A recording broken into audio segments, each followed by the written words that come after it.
공연까지 올라오고 있고 대만에서 리딩을 이미 했었고 올해 뮤지컬 마켓에서 선정이 돼가지고 곧 대만 쇼케이스까지 할 예정인 유진과 유진의 세 번째 공연까지도 보고 왔습니다. 저는 초연 공연을 좀 많이 봤고요. 재연 공연도 보고 이번에 세 번째 공연도 리뷰하려고 다시 또 보고 왔어요. 크게 달라진 점은 없습니다. 배우님들만 바뀌었어요. 다들 보셨죠? 이번 시즌은 아닌데 알고 있죠. 저도 예약해놨어요, 지금. 옛날에 봤어요, 저는. 이 작품은 이제 이금희 작가님이라고 아동 문학가로도 유명하시고 청소년 문학가로도 유명하신 소설가님의 작품이고요. 굉장히 유명한 작가님이시지만 이 유진과 유진이 최초로 뮤지컬화된 작품이었어요. 그리고 유진과 유진이 큰 사랑을 받으니까 이제 알로와 나의 엄마들이라는 작품도 뮤지컬화가 됐었고요. 이 작품의 분위기에 비해서 이 작품의 소재가 굉장히 셉니다. 그 센 소재를 굉장히 힐링으로 풀어낸 작품인데 이 작품의 제작진이 처음에 발표가 됐을 때 신예 제작진인 거예요. 그 김소지 작가님 같은 경우에는 그 전까지 조연출만 하시다가 이 작품으로 처음 작가를 입봉하신 작가님이고, 그다음에 안예은 싱어송라이터 작곡가님도 그 전까지 뮤지컬 마니아로는 굉장히 유명했지만 국악적인 본인 특유의 스타일이 있으세요. 그래가지고 막 꺾이는 음들 같은 게 굉장히 많으세요. 이기쁨 연출님 같은 경우에도 난설이란 작품을 워낙 잘 올리시긴 했지만 뮤지컬 연출은 이 작품이 두 번째이시기도 하고 초연 캐스팅이 굉장히 좋았거든요. 정말 다들 펑펑펑펑 휴지를 다 적시고 손수건을 다 적시고 나왔던 작품입니다. 그래서 그 후로 지금 굉장히 다들 승승장구하고 계세요. 안기현 작곡가님은 문어의 꿈이라는 동요가 또 대박이 나가지고 완전히 초스타덤에 오르셨고, 김소지 작가님은 그 후로 오즈라는 작품이랑 다시 봄이라는 작품으로 이제 두 개 히트작을 또 더 남기셔서 앞으로가 더욱 기대되는 작품입니다. 낭만 바리케이트라는 회사가 다미로 작곡가님이 만드신 회사인데 선구안 있으신 것 같아요. 이번에 또 다른 신작 번도이치가 쇼케이스로 선정되기도 했고, 데미안 같은 경우도 지금 세 번째 시즌 연속으로 잘 공연되고 있고요. 줄거리를 말씀드리면 2000년대 초에 이유진이라는 이름을 가진 두 명의 학생의 이야기입니다. 이 두 학생은 중학교에 같은 반에 배정이 됐고 키 차이로 인해서 큰 유진이랑 작은 유진이로 불리게 돼요. 근데 이 큰 유진이랑 작은 유진 캐스팅이 반영되진 않았어요. 왜 그렇냐면 이 작품이 사이코 드라마라는 형식을 띠고 있거든요. 사이코 드라마에 대해서 설명을 드리면 이제 이게 심리 치료예요. 정신과에서 사용하는 심리 치료인데 자신이 겪었던 경험을 직접 나중에 연기해 보면서 자신이 겪었던 트라우마를 치료해 나가는 과정이거든요. 왜 그런가 하면 이 작품이 굉장히 끔찍한 아동 성폭력을 다루고 있는 작품이기 때문입니다. 그래서 지금의 30대가 된 부유진이 자기가 직접 중학교 때 있었던 일을 재현해 가면서 자신 유치원 시절에 겪었던 트라우마를 치유해 나가는 과정입니다. 이 사이코 드라마라는 형식을 어떻게 이 작품에 가져와서 이거를 이렇게 만들 생각을 할지 할 정도로 굉장히 놀랐었어요. 그리고 사실 이 작품이 사이코 드라마라는 형식이라는 걸 작품이 끝나기 전까지는 사실 그렇게 잘 느끼지 못합니다. 초반에 배우들이 서로 간단하게 이야기를 하는 형식이 나오긴 해도 이게 사이코 드라마라고 싶은 요소는 사실 크지 않거든요. 그리고 또 이 작품에서 제가 굉장히 신박했다고 느낀 게 이제 배우는 두 명밖에 안 나오고 밴드도 두 명밖에 안 나와요. 키보드를 치는 한 분이랑 첼리스트 한 분이 나오는데 두 명의 뮤지션들까지 액터 뮤지션으로 알차게 정말 활용을 하셔서 정말 머리를 잘 쓰신 것 같아요. 사실 이 원작을 읽어보시면 큰 유진의 친구의 분량이 굉장히 크거든요. 그런데 뮤지컬에서는 큰 유진과 작은 유진 위주로 집중을 하지만 계속 역할을 하면서 대사를 쳐주세요. 그렇기 때문에 이제 이 두 명의 뮤지션들도 배우들과 똑같이 교복을 입고 연주를 하시는 점이 굉장히 재밌습니다.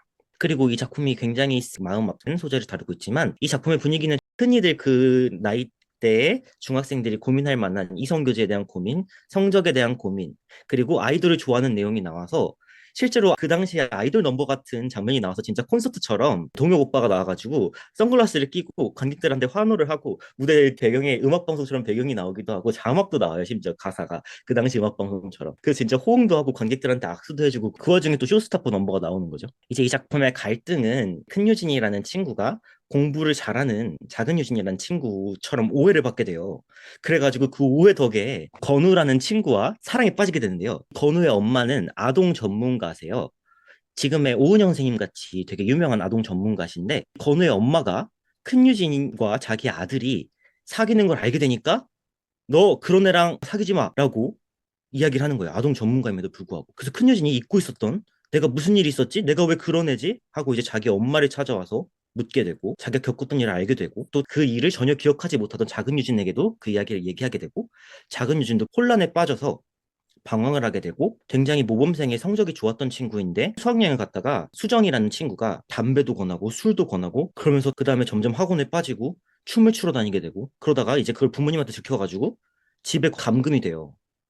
그래가지고 이제 큰유진의 도움을 받아서 정동진으로 기차 여행을 떠나면서 부모님들이 이제 가출하니까 깜짝 놀라가지고 찾죠. 당연히 여중생들 두 명이 가출을 했는데.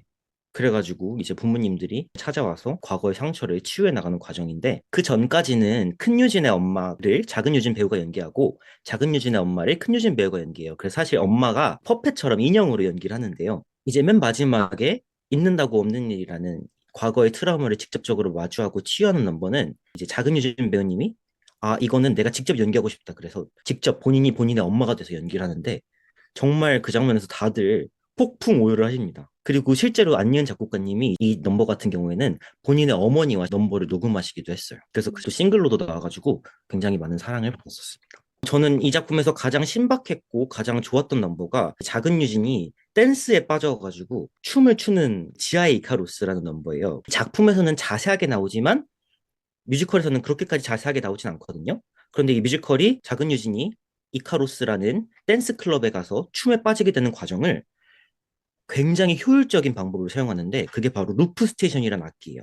그 전까지 뮤지컬에서는 이 루프 스테이션이라는 악기가 크게 사용되지 않았는데 이게 특정한 소리를 녹음을 하면 그 소리가 녹음이 돼가지고 점점 쌓이는 거야, 기계 안에서. 저희가 다 좋아하는 작품이기도 한 아일랜더가 이 악기를 굉장히 효율적으로 사용한 작품이기도 한데 유진 거지는 딱 한 넘버, 지하 이카루스라는 넘버에서만 나오기도 하고. 루프 스테이션은 너무 설명 잘해주셨어요. 어떤 일정한 구간에 음, 음악을 녹음해서 재생을 동시에 할 수 있는 악기이자 도구, 기계이고요. 이제 이게 뮤지컬에 안 쓰였던 이유가 있죠. 음, 뮤지컬은 서사적으로 앞으로 흘러가잖아요. 시간이 흘러가든 드라마가 흘러가든.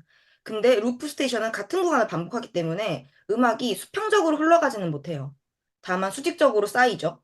그래서 이제 사실 뮤지컬에서는 아주 적합한 형태는 아니에요.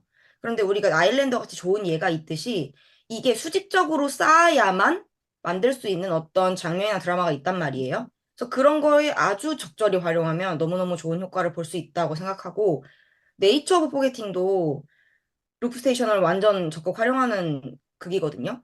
그런 것도 보면 네이처 오브 포게팅은 계속 시간을 거슬러 가잖아요. 그런 음, 드라마를 보여주기에 너무 좋았던 거죠, 얘가. 음. 그래서 유진과 유진에서 나왔던 루프 스테이션의 역할이 그 장면에 너무 적절했다면 관객분들이 분명 좋은 영감을 얻으셨으리라 생각이 됩니다. 작은 유진이 고통을 겪는 심리적으로 힘든 과정을 스케치를 통해서 표현을 해요. 그 점도 굉장히 특이했어요. 안니은 작곡가님이 주로 사용하시는 거를 뮤지컬에 녹이셔가지고 스케도 넣고 그다음에 또 중간에 그 안니은 작곡가님 특유의 꺾인 같은 것도 가장 많이 들어가요. 뮤지컬에서 독특한 넘버가 아닐까 싶었습니다. 스케도 나오고 이 꺾인 도 나오고 그다음에 고음까지 또 미친 고음이 나와요. 그래서 정말 작은 유전 하시는 배우님들이 가장 힘드신 넘버가 아닐까라는 생각이 듭니다. 근데 그만큼 관객들에게 보는 재미, 감정적으로 굉장히 딥한 장면임에도 불구하고 굉장히 와, 이 넘버 너무 좋고 너무 감동적이고 그 작은 유진이 느끼는 그 한을 잘 느낄 수 있는 넘버가 아닐까 싶어요. 주스님이 유진과 유진을 다른 시즌까지 여러 번 보셨기도 하고 지금 말씀을 너무 많이 잘해주셨는데 안예은 씨 같은 대중음악에서 활동하시는 분들이 이렇게 뮤지컬 세계에서 이제 콘텐츠를 같이 제작하는 것에 대해서는 또 어떤 생각을 하세요? 빈센트 반 고흐, 손호정아님 같은 경우에도 그렇고 안니은 작곡가님의 유진 거진도 그렇고 창작 뮤지컬 작곡도 사실 최근에 특정 스타일이 고수된다는 느낌이 있거든요. 특히 소극장 같은 경우에 그냥 쭉 가다 갑자기 마지막에 고음 하이라이트 꽉 쳐주고 이제 그러고 끝나고 막 배우들이 울며 고음 딱 쏴주고 관객들 박수 치고 그런 스타일에 가다가 이 유진과 유진이랑 빈센트 반 고흐가 그나마 좀 독특했던 것 같아요. 그래서 앞으로도 다양한 작곡가님들이 이렇게 작품을 하면 좋지 않을까? 물론 사실 유진과 유진도 초연 같은 경우에 배우님들이 악보를 보면서 조금 당황하셨다고 하더라고요. 이제 실력이 있는 오케스트레이션 음악 감독님이 계셔서 그걸 잘 조율해 주시면 좋지 않을까.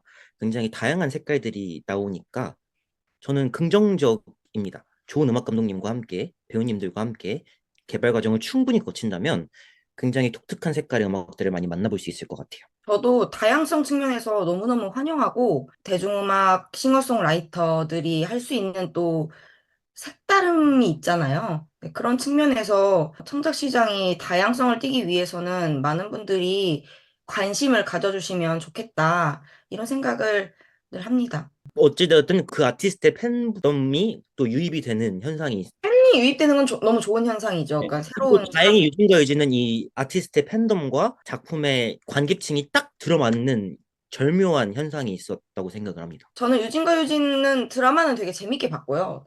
노래도 대부분 좋았는데 아까 말씀하신 특이한 안예은 씨만의 그런 색깔들이 있잖아요, 음악 안에. 근데 이거를 국악스러움이라고 말하는 것도 조금 조심스럽기는 해요. 전공자가 아니신데 국악 스타일을 그렇죠? 일부 넣고 계시죠. 네. 안예은의 스타일은 너무 독특하고 재밌어요. 저는 사실 안예은 씨가 부르는 안예은 씨 곡을 좋아해요. 그런데 이것이 유진과 유진에 꼭 들어가야 되는 이유를 잘 모르겠어요. 그 예를 들면 아까 김현조 꺾는 소리 같은 것도 그 넘버에 꺾는 소리가 왜 필요한지 잘 모르겠어요. 드라마 상에서. 근데 안예은 씨가 약간 이거 나야 약간 이런 느낌으로 넣나? 이런 재미는 솔직히 느꼈어요. 이거 음, 작곡가 나야 이런 거? 그런 게 전 나쁜 건 아니라고 생각해요. 저도 음, 넣고 싶거든요. 제 시그니처 뭐가 있다면. 그래서 너무 그런 거는 재밌고 근데 어쨌든 우리가 느끼는 뮤지컬 음악들이 좀 비슷한 것 같아 라는 이유는 어디서 오냐면 어떤 드라마를 표현해야 된다는 그런 사명감에서 작곡가들이 만드는 그런 구조들이 있는데 그런 데서 구조가 비슷해지면서 오는 게 제일 커요, 이유가.